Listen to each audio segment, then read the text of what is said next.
Hey everyone, I'm Joe and today it's time for me to talk about what I read in April 2016, or in a word, my reading wrap up. April was a much better reading month than March. In March I had a reading slump.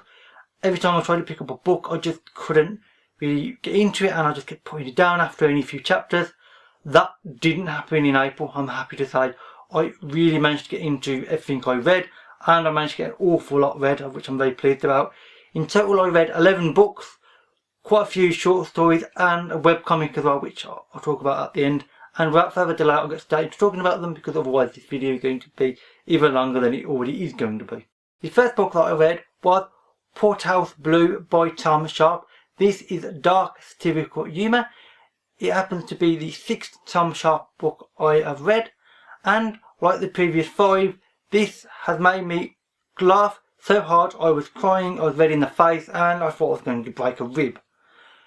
This is based on a college that Tom Sharpe went to in Cambridge, with a very similar name to Porthouse, and he's trying to make a point about the old boy system and the college and university system around Cambridge and Oxford in general, whilst also being extremely brutal and hilarious whilst doing so. I frankly cannot recommend this book enough because the writing is extremely intelligent. He links everything up extremely well, even the smallest of details is explained, and the humour is very obvious in some places, extremely subtle in others, and this mix of humours whilst making really good points is something that I absolutely love, and frankly Tom Sharpe is an author that I am a big fan of within the last 6 months. The second book that I read was Judas Unchained by Peter F. Hamilton. This is book 2 of 2 in the Commonwealth saga. This is a science fiction grand space opera, and grand in every sense of the word. It has lots of characters, lots of settings, lots of points of view, and multiple plot points which weave together and work out into a big resolution in this book. This, and indeed the first book, are both very, very big in this edition anyway. They are 2,400 pages, just over. I really like Peter F. Hamilton, and indeed I love these books and the Commonwealth universe and the way Hamilton writes. It's not the easiest book to get into, I have to admit that, but they are really good. I'm not going to say any more for now because I did a review of the Commonwealth saga only 2 weeks ago, I believe it was, so I'm just going to leave it here. I will link that review in the description box below, and it's also spoiler free pretty much as well. The third book that I read is actually a really surprising one because of the genre, and that is Divergent by Veronica Roth. This is young adult science fiction. Surprising because of the young adult part, because I almost never read young adult. The last young adult book I read was a year and a half ago, and I did not enjoy it. Unsurprisingly, I did not enjoy this either. Actually, this is probably one of the worst books I have read, not ever, but it's certainly in the top 10 of worst books I've read ever. I did not like this book in any sense. The main flaw with this book, and indeed the part that I found both annoying and almost laughable in how bad it was the idea and the way this world in question works. It's a world where people have got fed up of war, so they've split society into factions based on characteristics that they think that each person in it displays most. Yet that's why we have wars, because of differences in our personalities and such. So making it split purposely into actual clearly defined factions is absolutely moronic. This is only the first of many reasons why I didn't like this book. I'm not going to talk about it anymore because, well, I'm not going to talk about something that I don't like. But if you like YA, this will probably be enjoyable. I don't like YA, and indeed YA doesn't work for me at all. So that's it for now. The next book I read was not actually one book, it was an entire trilogy, and that is the Blue Ant trilogy by William Gibson. This is made up of Pattern Recognition, Spook Country, and Zero History. These are the Penguin editions, and they look really, really nice in my opinion as well. but that's beside the point. These on Goodreads are classed as science fiction thriller, but they're not science fiction, they are just thrillers. I think people tend to assume that they're science fiction because, of course, William Gibson is known for Neuromancer, and which is the sort of grandfather and the sort of start of the cyberpunk subgenre. But these aren't. These are thrillers. The Blue Ant of the trilogy is actually a advertising firm, and in each book there are things that they want to obtain and find out about, because obviously they're advertising agencies, so it will be extremely useful if they can figure out new products and indeed new advertising strategies. The 3 books aren't directly linked like day by day like some trilogies are. They are set several years apart between the books, but the characters between the second and third book are heavily interlinked, and then the first book does link up with the other two eventually, way that I thought was actually quite clever, because I really didn't see the links from the first book, which take a while to appear, to happen. But overall, I actually really did like these books. They have a interesting start, also a particularly difficult start, because William Gibson's writing style isn't the easiest ever.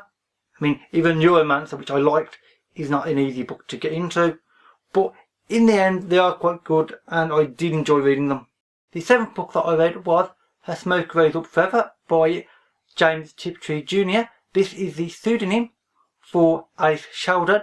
When Alice Sheldon wrote the majority of these short stories, this was the late 60s and the 70s, and at the time sexism was worse than it is now. I mean, it's got better thankfully, but it is still there. During these years it was particularly nasty, especially in science fiction. There were a few female science fiction writers around, but not many, and she used James Tiptree Jr. as a pseudonym until it was discovered that she was indeed a woman, not a man, and called James. I buddy read this with Rachel, a fellow booktuber called Calinardi. I'm going to be talking about this in a live show this following Saturday, so I'm not going to say too much about it now, other than to say both of us had very similar opinions on it, both me and Rachel, and the ideas in it were really different, frankly, and some of the stories in it I really liked, some of them not so much.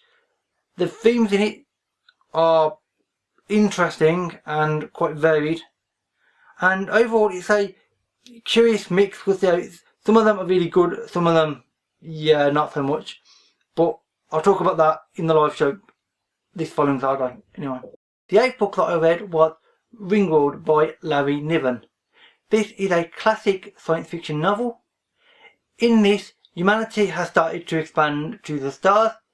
There is a manned mission with 2 humans and 2 different alien races, 4 creatures total, and there is a mission to the Ringworld. The Ringworld is this weird disc that's surrounding a star found by one of the 4 members of the party, the one alien, and it is like a Dyson sphere, but instead of being a big sort of shell that surrounds the star, it is instead an extremely flat, big disc all the way around the star, obviously to absorb power, in the form of solar energy. And it's a really interesting premise and indeed setting. However, I didn't particularly enjoy it actually, which I'm almost surprised about, because this in some ways made me think of Rendezvous with Rama by Arthur C. Clarke, which I love. I absolutely love, really badly. This has some of the same feelings in some ways, because it is a large inanimate structure like Rama, but for me it just didn't work as well. The Ringworld is an interesting idea, but one that I'm not particularly keen on, and I can't see how it would work, which I know it's really far out there as well, so it's kind of hard for me to say that. And the characters were not good as well. I know it's not about characters, it's more about the idea of the Ringworld, but the characters were quite a drawback in this book, because frankly the main male character was not very nice, and his opinions on women were sort of old-fashioned, frankly, which I didn't entirely appreciate. So it was good, and I'm glad I'm read it, because this is a classic, but it's not a favourite classic, frankly, of mine. The 9th book that I read was Manhattan in Reverse by Peter F. Hamilton again. This is only a thin book, unlike the previous one, and this is a short story collection containing 7 short stories. 3 of the short stories are set within the Commonwealth universe, of which the Commonwealth saga is obviously a part of, as well as the Void trilogy, which I actually have over my shoulder as well, which I love. Now, the 7 short stories in it, whilst they are short, I mean it's only a 250 page book, are all really, really good. I love this book. This is actually one of the best one author short story collections I have read in some time. All the stories have the usual mix of extremely advanced technology, which Hamilton always puts in his books, but also ideas on what is humanity and the forms of evolution that humanity may or may not take. And this is a good example with some brilliant short stories, and the 2 short stories in particular have some very interesting little connections to the Commonwealth about characters that, whilst they're not particularly important to obviously the storylines in those books, it is nice to know, and I'm really glad I read these. The 10th and penultimate book that I read in April was Never Go Back by Lee Child. This is the 18th book in the Jack Reacher series, and for now this will probably be the last Jack Reacher novel I've read, because I finally caught up with the books I actually own. There are 2, maybe 3 more within the Jack Reacher series, but for now I'm not too bothered. I'm just happy that I've caught up with I own them. Jack Reacher is a former ex-military policeman in America. He left the army and he's now wandering around America getting into trouble. In this book, he actually goes back to where he was based when he was in the military, and he basically gets drafted back into the military in a very odd way. And I liked this. I mean, it was a little bit more original than the previous few, which started to feel excessively formulaic. He does mix things up a little bit in this, but it still weren't amazing. I mean, it still doesn't compare to the first books in the series, which were obviously earlier and although they were more original. This has still got several formulaic parts, which I'm starting to get a bit bored with, frankly, nowadays. But it was still a good, solid action thriller, and if you like Lee Child and the Jack Reacher character, then you will like this book, frankly. The 12th and final thing I read on my Kindle, and that is 9 Fox Gumbet by Yoon Ha Lee. I requested this off NetGalley and was accepted, and I'll actually be doing a review of this book probably next week or the week after, so I'm not going to say too much about it now, but I will say it is a very interesting and really well written science fiction novel. It is the start of a trilogy, and I am very interested to read books 2 and 3 in this trilogy, frankly. This book, whilst it was not the easiest to get into due to the writing style, which is quite different from what I usually read, it really does work and build up after a while, and I really got into it, and frankly I marked this really highly and I really enjoyed it. But I'll talk more about that in a review within a few weeks' time. So that's it for the books I've read in the month. The only other thing I'm going to mention now is a webcomic. So that's it for the books I've read. The only other thing I'm going to mention is a webcomic, and that would be Questionable Content. I'll put a link in the description box below.